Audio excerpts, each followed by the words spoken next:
Men bu gaplarim bilan hech qaysi ayolga jang ochmoqchi emasman. Meni faqat to'g'ri tushunishlaringni harakat qilaman, xolos.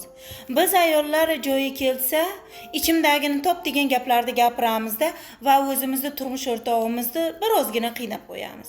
Masalan, turmush o'rtog'imiz bozordan kelganda, bozorlikda olamizda, dedik ketdik.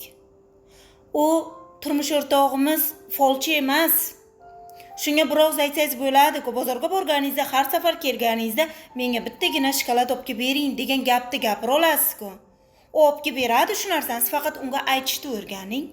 Yoki bo'lmasam sizni umuman hech kim bilan gaplashgingiz kelmayapti-da, qavoq qilib turasiz. Keyin bo'lsam sizni turmush o'rtog'ingiz kelib, sizni ko'nglingizni topib va sizga yaxshi gapirishi kerak.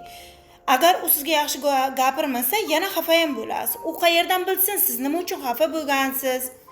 Biz turmush o'rtog'imiz bilan gaplasha olamiz-ku.